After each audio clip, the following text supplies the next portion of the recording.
દર્શક મિત્રો, આપ નિહાળી રહ્યા છો એસ લાઈવ ન્યૂઝ બુલેટિન। નજર નાખીએ અત્યાર સુધીના મુખ્ય સમાચારો પર।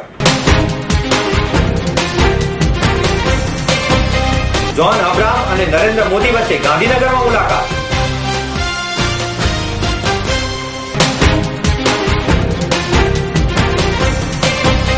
સુરતમાં ચલણી નોટો બનાવતી ટોળકી ઝડપાઈ।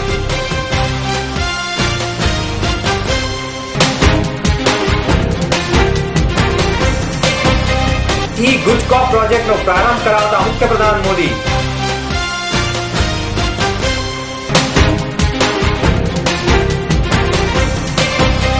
ગાંધીનગર ખાતે યોજાઈ ખેતી બેંકની 61મી વાર્ષિક સામાન્ય સભા।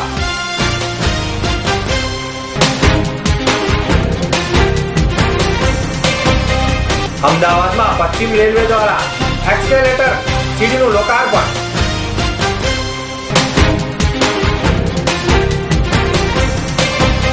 ગૂગલ ગુજરાતમાં 50,000 SME ને ઓનલાઈન કરશે। બોલિવૂડના માચોમેન જ્હોન અબ્રાહમે ગાંધીનગરમાં મુખ્યમંત્રી નરેન્દ્ર મોદીની શુભેચ્છા મુલાકાત લીધી હતી। એક્ટર જ્હોન અબ્રાહમે ગુજરાતની પ્રશંસા કરી અને ગુજરાતમાં રોકાણ કરવાની ઈચ્છા વ્યક્ત કરી હતી। ગુજરાતના વિકાસને જોઈને જ્હોન અબ્રાહમે રોકાણની આશા દર્શાવી હતી। જ્હોન અબ્રાહમે મુખ્યમંત્રી નરેન્દ્ર મોદીને પીએમ પદના ઉમેદવાર જાહેર કરાતા અભિનંદન પાઠવ્યા હતા। આ ઉપરાંત મોદી અને જ્હોન અબ્રાહમ વચ્ચે સિને જગતને લઈને પણ વાતચીત થઈ હતી। શોર્ટકટથી પૈસા કમાવાના સપના જોતી મોડેલ પોલીસના સકંજામાં આવી ગઈ છે। સુરત ક્રાઇમ બ્રાન્ચના સકંજામાં પોલીસ અત્યારે આ મોડેલના ગુનાઓને ઉકેલી રહી છે। આ મોડેલ પોતાના 3 સાથીદારો સાથે મળીને દેશની અર્થવ્યવસ્થાને ચૂનો ચોપડતી હતી, પણ તેમના કામને સફળતા મળે તે પહેલા તેમનો ભાડો ફૂટી ગયો। वो जो रेंटेड जो शॉप थी उसके अंदर कंप्यूटर, प्रिंटर, फिर कटर और दूसरी थोड़ी साधन सामग्री मिली और उनके दोनों के पास पे भी फेक करेंसी मिला। वो 500 के दर की नोट और 100 के दर की नोट। तो वो सब हमने फिर FSL अधिकारी हमारे साथ वहाँ भी आए, तो प्राइमा फेसी उन्होंने भी रिपोर्ट दिया कि ये फेक करेंसी है। तो वो तीनों के अगेंस्ट में हमने DCB पुलिस स्टेशन में गुना रजिस्टर करके फिर इन्वेस्टिगेशन चालू किया और इन्वेस्टिगेशन में हमने ऑनरेबल कोर्ट में उनको पेश करके उनका रिमांड लिया। रिमांड के दौरान उन्होंने ऐसे कबूलात किया कि उसके साथ में एक दूसरी और लड़की जैनी उर्फे जयश्री करके है, वो भी इसमें इन्वॉल्व थी। और ये जो मशीनरी थी उसकी जो अरेंजमेंट है ये जैनी उर्फे जयश्री लड़की जो है उसने करके दी थी। और वो जब नोट ये प्रिंट निकालते थे उस टाइम पे भी उसकी हाजिरी थी। और जो नोट प्रिंट निकालने में जो पेपर जो यूज़ किया गया था, जहाँ स्टेशनरी से ये लाए थे वहाँ पे भी ये लड़की साथ में गई थी। तो इसका भी ये क्रिमिनल ऑफेंस में इन्वॉल्वमेंट था। तो उसके आधार पे उसको भी लेकर उसको इंट्रोगेशन करके उसके इंट्रोगेशन में उसने कन्फेस किया कि हाँ इसमें मैं भी इन्वॉल्व हूँ। तो उसके आधार पे उनको भी हमने अरेस्ट किया।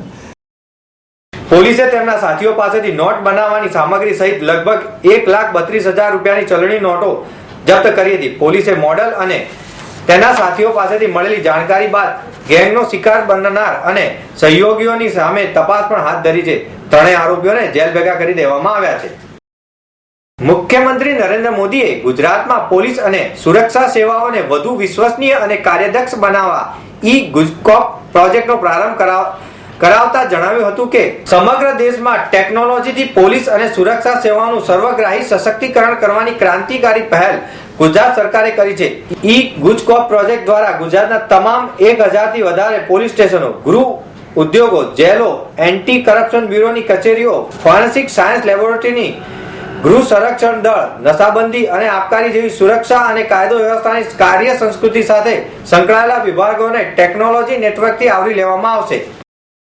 તમે જોયું છે કે અત્યારે કેટલાક કેદીઓ પકડાય છે તો એના મા બાપને શોધીને એના DNA થી નક્કી કરવું પડી રહ્યું છે કે એ આ જ ગુનેગાર છે। પેલો બેશરમીથી પુરવાર કરે છે હું આ છું જ નહીં, પણ પછી DNA સુધી પણ ગુજરાત ફોરેન્સિક સાયન્સ લેબ પાસે આ બધા પ્રકારના બાયોમેટ્રિક ડાટાનું કલેક્શન ગયા લગભગ 4 વર્ષથી નિરંતર આપણે એની બેંક ઉભી કરતા ગયા છીએ। જેલમાં રહેલા પ્રત્યેક કેદીને આની અંદર આપણે આવરી લીધો છે। આરોપીઓ પકડાયા એને આપણે આવરી લીધા છે અને આ વધતું જ જાય છે। આજે પણ તમે જો કે આ જે સોફ્ટવેર આપણે જે લોન્ચ કરી રહ્યા છીએ 140 કરોડ શબ્દો ઓલરેડી ડિજિટલાઇઝ થઈ ગયેલા છે. આ નાનું કામ નથી. આટલી મોટી લગભગ 150 કરોડ રૂપિયાના ખર્ચે આખું આયોજન થયું છે. તો એનો લાભ આપણે લઈએ, એનો ઉપયોગ કરીએ, એને શીખીએ અને ચોક્કસપણે આપણે ખૂબ મોટું કોન્ટ્રીબ્યુશન આના દ્વારા કરીશું. અને એક વાત નક્કી છે કે જેમ યુનિફોર્મની હાજરી સામાન્ય માનવીને એક સુરક્ષાનો અહેસાસ આપે છે, એમ ટેકનોલોજીની હાજરી ભલભલા ગુનાગારોને ભયભીત કરવાની તાકાત ધરાવે છે. એ સંદેશ બાયોગેસના સેટકોમ બેન્ડ મારફતે મુખ્યમંત્રીએ ગુજરાતના પોલીસ સ્ટેશનોમાં ઉપસ્થિત પોલીસ સેવા અને સુરક્ષા કર્મીઓ તથા નાગરિક સમુદાયોને ઈ કોપના પ્રારંભે જીવન પ્રસારણથી સંબોધન કર્યું હતું. ગુજરાત રાજ્ય સહકારી કૃષિ અને ગ્રામીણ વિકાસ બેંક લિમિટેડની 61મી વાર્ષિક સભા ગાંધીનગર ટાઉન હોલ ખાતે યોજાઈ હતી. ચેરમેન કનુભાઈ પટેલના પ્રમુખ પદે આ સામાન્ય સભા યોજાઈ હતી, જેમાં બેંકની સ્થાપનાને લઈને 60 વર્ષ સુધીની પ્રવૃત્તિઓ પ્રગતિઓનો અહેવાલ રજૂ કરવામાં આવ્યો હતો. બેંકે ગત વર્ષે ₹37.57 કરોડનો નફો કર્યો છે.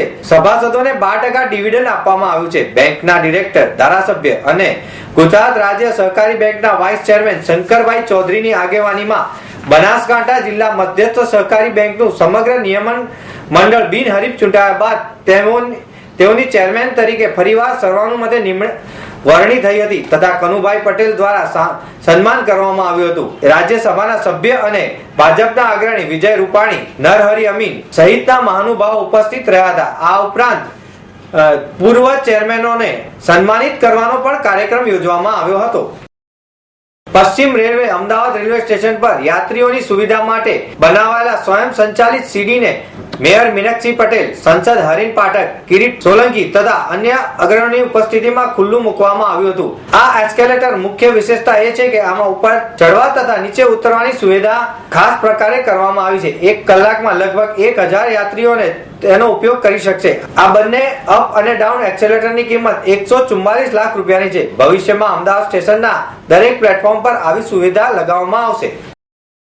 ગૂગલ ઇન્ડિયાએ વર્ષ 2014ના અંત સુધીમાં ગુજરાતમાં 5000 નાના મધ્યમ ઉદ્યોગોને ઓનલાઈન કરવાની તેની યોજના જાહેર કરી છે. ઇન્ડિયા ગ્રેટ શ્યોર ગૂગલના રાષ્ટ્રીય અભિયાનના ભાગરૂપે આ પહેલ ભારતમાં નાના મધ્યમ ઉદ્યોગો મફત વેબસાઇટ અને હોસ્ટિંગ ઓફર કરે છે. આ અભિયાનને આશય નાના મધ્યમ ઉદ્યોગોને ઇન્ટરનેટ પર અટકાવતા અવરોધોને દૂર કરવાનો છે. આ પ્રોજેક્ટની શરૂઆત કરતા ગૂગલ એક વિશેષ પ્રોજેક્ટની વિગતો જાહેર કરી હતી, જેમાં Google India and host greater Ahmedabad, Surat, Vadodara, રાજકોટમાં પરંપરાગત લોકપ્રિય બજારોમાં ગયા હતા અને 5000 નાના ઉદ્યોગકારોને વિશ્વ સુધી પહોंचाड़वा માટે તેમની વેબસાઇટ तैयार करी थी. हमारा पहले 22 मंथ्स बैक हमने पूरा गेट इंडिया बिजनेस ऑनलाइन किया था. उससे हमको 8,200 सिटीज़ में कुछ 250,000 SMEs को हमने ऑनलाइन बनाया. उसके बाद हम सोच रहे थे अभी लोकल जाएंगे और हम हमारे लोगों के साथ छोटे छोटे गली में जाके बिजनेस को ऑनलाइन करेंगे. ये हमारा उम्मीद है. गुजरात में इसलिए आए हम कि गुजरात में 10% ऑफ पॉपुलेशन जो है इंटरनेट एक्सेस करता है आज के दिन में काफ़ी बड़ा है. दूसरा है गुजरात के जितने SMEs है और इनका जो एंटरप्रेन्योर स्पिरिट है, एक तो सबसे बड़ा SME बेस है इधर, दूसरा है काफ़ी ग्रो कर रहा है और हम इनसे पहले बात करना चाहते हैं और इनको पहले ऑनलाइन लाना चाहते हैं. अभी रेवेन्यू तो बहुत दूर की बात है क्योंकि आज के डेट में गूगल इंडिया काफ़ी अच्छा ग्रो कर रहा है. ओके. दूसरा है हम बताना चाहते हैं कि अगर लोग इंटरनेट एक्सेस करते हैं, हमने रिसर्च में देखा है कि उनका प्रॉफिटेबिलिटी बढ़ता है, उनका रेवेन्यू 50% से ज़्यादा ऊपर जाता है.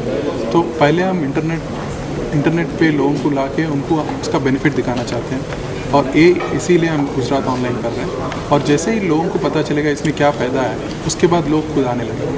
तो हमारा ये उम्मीद है कि अभी तो सिर्फ 8 मिलियन SMEs हैं जिनको ऑनलाइन आ सकते हैं. अभी तो सिर्फ 500,000 ऑनलाइन है. सो बहुत गैप है. तो हम ये गैप को ब्रिज करना चाहते हैं, इसलिए हम एफर्ट कर रहे हैं. વેબસાઇટ બનાવવા ઉપરાંત ગૂગલ ઇન્ડિયાએ આ ઉદ્યોગો માટે ગૂગલ મેપ લિસ્ટિંગ અને ગૂગલ પ્લસ ને બિઝનેસ પેજીસ બનાવ્યા હતા. આ ઉપરાંત આ પહેલ ગુજરાત ઇન્ડિયાના SMB સેલ્સ હેડ સૂર્યનારાયણ કે દ્વારા લોન્ચ કરવામાં આવી હતી. ભારતના આર્થિક વિકાસ માટે SME મહત્વના ચાલક બળ રૂપે છે. મિત્રો આ હતા અત્યાર સુધીના મુખ્ય સમાચારની ખાસ ગતિવિધિ માટે આપ નિહાળતા રહો S Live ન્યૂઝ બુલેટિન. નમસ્કાર.